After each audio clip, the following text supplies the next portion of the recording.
Hello. Hi, David. This is David. He's the producer of Original Sin, and we'll show you the game together today. So, if you're playing in multiplayer, that means that Davian and I can disagree off-screen, but also on-screen. Hey, there's a talking shell here. Really? Yeah, really. I think you should sell it. But No, you should sell it. okay, so if you are in a disagreement like this, when you have to make a decision, the game checks and calculates who wins the discussion. And in this case, Sven won. I'm happy that we're doing this again, David. What? Doing what? Well, playing multiplayer. It's been a long Oh time. yeah, it's always fun. Hey, what did you do with the shell? In What the end? shell? Come on, the shell. Oh yeah, that silly thing. Yeah, I just sold it. I always wondered about that, actually. Oh, I got a scene here with us, the Interactivity. Us? Yeah, haven't you seen this? Oh, hold on, you're gonna love this. Let me show you. There's really a lot of options here, so 1 second. All right, check it out. Ooh. All right, yeah. I mean, okay. So what do you want us to do? I could do the Githyanki thing, destroy it, but there's also other stuff that I can do. What do you think? But you are a Githyanki, so if you roleplay it, you could. What are you doing here? What's he doing here? Big dexterity. But why? No, he's a No, I'm Githyanki. not. No, I'm a Githyanki. Well, but yeah, maybe. So I think that we should. Allee jongens, kom aan. Hey, doe de kit wel. All right, well that settles it. It's always the same problem, eh? Yeah. It's like we need to solve this, you know. Yeah, they're always barging in, telling us what to do. I think we need a vote system. A voting system and dialogues. Yeah. And that we bring. We could also use it online. Oh, when I you're like that. streaming, you can ask your audience, what do you do? Oh my god! Let's do this! Yeah! Feature buttons 1, 2, 3. You can push on the buttons. Not even blue. There's no blue fix. So I get the hammer. Then where's the sickle? I mean, Zo, je doet de fles cola. Dan is de cam. De messagebox. Ja. gokken op wie dan was. Ja.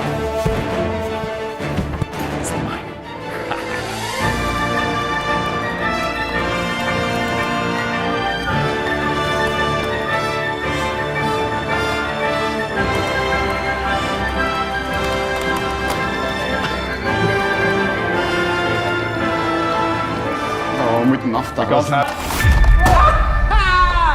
It works. It's done. Brilliant. It's finished. It's glorious. It's gonna work.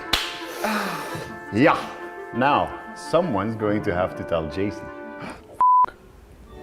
And you know what? That's exactly what we did. But about 2 years ago, we told Jason Latino, our cinematic director, what our ambitions were with Baldur's Gate 3 for both single player and multiplayer cinematics, and he came up with some fantastic solutions. We have an interview with Jason, so I suggest we have a look at that, and then I'll be back.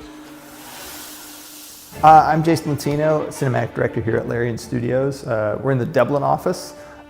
This is where both the writing team is centrally located along with cinematics. So we're determining in this office like what story we're telling and how we're telling the story, which is taking that camera down from being above the players and right into the drama and right into the action.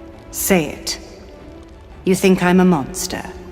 We've come up with a system that allows voting, that allows kind of seeing other players' preferences for what I would do in that scenario. You might be learning secrets, you might be finding out about a weapon cache somewhere or a certain mission that you want to do on your own.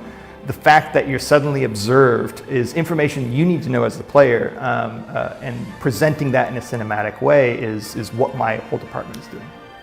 Baldur's Gate is an absolutely huge game. I can't think of another early access game that's done cinematics on this level, that has deliberately chosen to present their story in close-up like this. There's a lot of games where the moment you add cinematics, they have to get smaller because they have to. There's animations and all the manual work that goes into this stuff. We didn't want to do that. We don't want to limit the stories that, I don't want to be the guy that showed up and limit the stories that Larian's telling. So we're working on some adaptive cameras that work the same way if you're a half elf or if you're a half ling. And we want you, if you're playing a gnome, for that story to be told from your perspective. We want that to be cinematic. We want you to feel like you're telling your story and we're shooting it for you. If you're walking around and you see one of your buddies is engaged in dialogue, that means they are seeing a cutscene, that they have blinders on. And this is something that kind of goes back with the kind of the Larian tradition of being able to pickpocket people that are kind of engaged in social activities and sequences. And so you can pickpocket your friends, you can pickpocket the person they're talking to. You can move around dynamic objects and pickpocket them. Yeah. Oh, Petal. My, the mask suits you. Later on, if you choose to play a Starian or a vampire, you might wake up in the middle of the night kind of looking for a midnight snack. You know, the menu, the dialogue options, the way that you can take that scene is basically going to be a list of your friends or party members. If you're playing multiplayer, that's going to be a list of the guys that you're playing with. And what's great about that is not only are they on the menu for that night, they're going to see that. They're going to see that they're on the menu, and through the kind of the voting mechanic, they're going to be able to say, "This is like, no, okay, I'll give one up for the team," or they can try and sell at their buddies and just say, "No, bite him."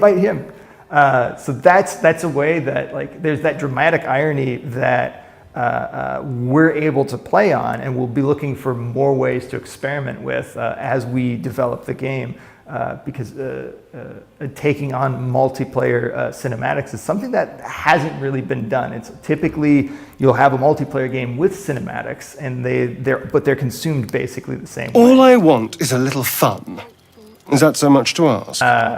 And what we want to do is take that one step further, and actually this is like, well, your friends are seeing that you're seeing this as well, and they're putting their vote on. They can try and sell their friend out. They can say, "Don't eat me," or just like, "No, bite me." And so they don't have control over the situation. So there's that fine kind of dramatic irony that you get in this game with our multiplayer cinematics, and we're always going to be looking for more opportunities to do this. That's just one that we're wrenching in currently. Stop! I give up! You know, it's an experiment. There's not many kind of narrative experiences of that kind. Cinematics is typically you watch a movie versus participate in it. Even though there are other games that allow you to choose where the story goes, there are very few games that allow you to do that in concert with your friends and through multiplayer. So developing those scenes, figuring out when we're trying this, what works and what doesn't, throwing stuff out, adding things in, mutating, rewriting, reshooting, that's an organic process that we all get to do together. That's what early access is all about, is figuring out what has impact with you guys, what has resonance, and how we can surface that more in the way that we choose to do our work. And that is just the dialogues in multiplayer. There is so much more to the multiplayer version of Baldur's Gate 3 that you have to experience it to believe it. For example, in combat, when it is your turn and it is another player's turn at the same time, you can now simultaneously command your party and have them do things and have them interact with each other, actually. Which leads to a lot of discussion, obviously, but is also a lot of fun. Likewise, if you're a streamer, you can, at any moment that you want, give control of your dialogues to your audience, and then you will see what they voted for. And I think it's going to lead to a lot of very, very interesting adventures. We have more, but it's not all of it is ready, because the game is still in development and we're just preparing for early access. But once the early access campaign will be rolling, we are going to introduce multiplayer feature after multiplayer feature, and obviously we're going to listen to what you have to tell us, and then we'll add those things on top of it also, at least if they're doable. That's it for me today. We are going to be back with a new community update, and in that one we're going to tackle the topic of romance in Baldur's Gate 3. See you soon, take care, bye bye.